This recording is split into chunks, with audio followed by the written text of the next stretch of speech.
Hey YouTube, Motor Racing Network, Steve Post here with another great Diecast review show. We are so glad you joined us. Just wrapping up all of the festivities here in Charlotte, the Coca-Cola 600, and how about Martin Truex Jr.? He led 392 of the 400 laps. That's 588 miles, the most miles ever led in a NASCAR Cup Series race. He really dominated that race. Picked up the win. Kevin Harvick was second. Jimmy Johnson was third. Brad Keselowski was fifth, actually, behind Denny Hamlin. So Hamlin and Keselowski were your top five. So there you have it. Now the Martin Truex Jr. Diecast, the race winner from Charlotte, is available. PlanBSales.com, upper right-hand corner. You just take and you plug in Truex Charlotte, and that win car will come in, and that win car will be very popular because not only is it Martin Truex's win, and we know that a lot of people love Martin Truex Jr., but Bass Pro Shops on the car as well. That's a popular sponsor, and there's some of you diecast collectors that collect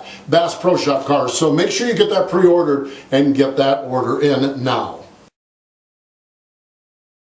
Now, speaking of Diecast, we need to say thank you so much to all of you NASCAR fans who showed up out at our trackside location out at Charlotte Motor Speedway, and those who made your way to the warehouse sale here in Concord. It was a big time for us. We are really excited. Good chance to catch up with you and talk a little Diecast and hang out, and then of course enjoy the racing at Charlotte. So good time, and we appreciate that. We're hopefully going to take our show on the road a few more times across the season. So those of you at other racetracks, just follow along here and we'll let you know when and where we're coming to a track near you. Now when we talk about Diecast, let's talk about the latest that just arrived. And again, we are not stocking the amount of Diecast that we used to stock. That's why pre-order is so important. Used to be, we would get shipments after shipments after shipments. Well, you know what would happen? We'd have Diecast after Diecast after Diecast, and some of it did not sell as quickly as we had hoped for, and so consequently we've changed things up a little bit, and we are going with pre-orders.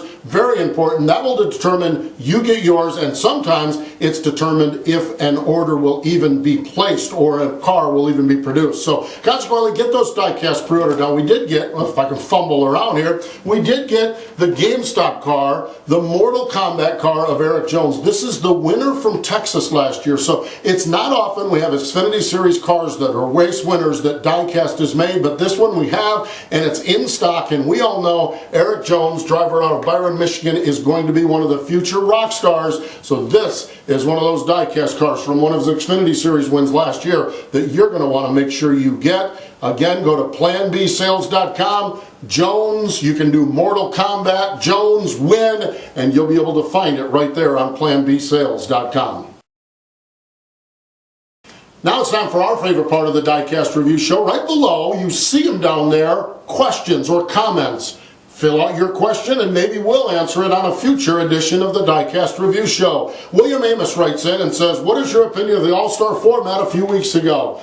I think the format was interesting, William. And I think the worst thing happened, that caution at the worst possible time. Not only bad for Matt Kenseth, who got caught with it, but bad with the number of lap cars. Now, here's my problem with this thing, okay? I don't think necessarily the format was that bad, but I think when you have a format, you need to run all the scenarios, and that scenario did not work out. Whether NASCAR ran it or not, it did not work out. We only ended up with 12 or 13 cars on the lead lap. That made the invert very useless because the guy stuck out. There wasn't a lot of cars stuck out on old tires, and that put the race off from pit road. Important and very quick, which I like. So consequently, I'm not sure it worked out the way NASCAR had hoped. I think the concept and idea was pretty good, but the way it worked out and the timing of that caution in the first segment just set everything up onto a play that was not what they were hoping for. And unfortunately in our business, perception a lot of times is reality, and it was not popular at all. So I don't know if we'll see that back or what we'll see in the future. We'll just have to stay tuned to find out.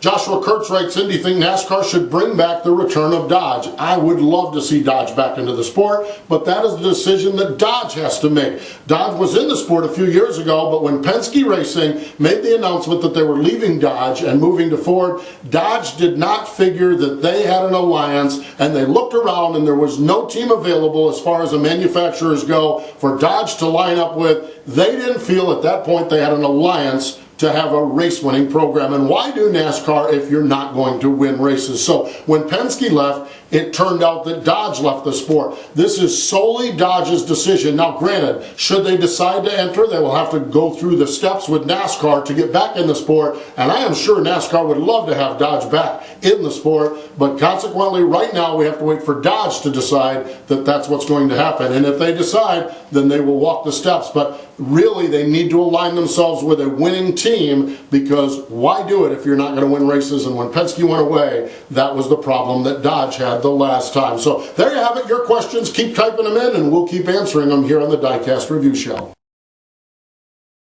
This week, the NASCAR Sprint Cup Series goes to the Tricky Triangle, my home track of Pocono Raceway, and it is the Axalta We Paint Winners 400. 76 races have been run at Pocono. The first one was 1974 for NASCAR, and it was Richard Petty as the winner. There were some stock car races by USAC prior to that, but the first NASCAR win at Pocono was Richard Petty. Active drivers at the Tricky Triangle, Denny Hamlin has the most wins with 4, Jimmy Johnson with 3, 2 race wins, Dale Earnhardt Jr., Carl Edwards, Tony Stewart, Casey Kane and Kurt Busch, and lone race wins, Ryan Newman, Matt Kenseth, Joey Logano, Brad Keselowski, Greg Biffle, and Martin Truex Jr. Last year's winner, Truex won the spring race, and Matt Kenseth won the race in the fall, or in August there at Pocono. So it is going to be fun. It's always a good one at Pocono. 400 miles, and that brings us to our question of the week, and we will have that in just a moment.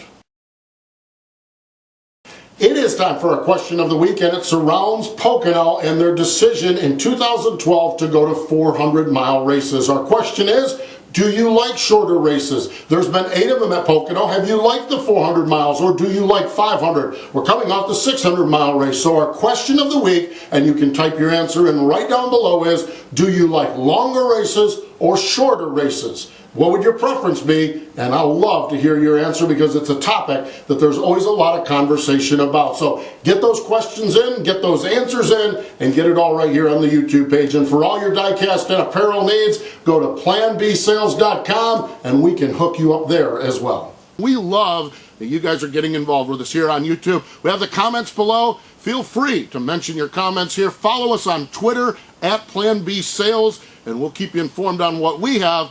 And please get some back and forth conversation going, because we love talking racing and love talking with you race fans out there, and we appreciate the business you do give us.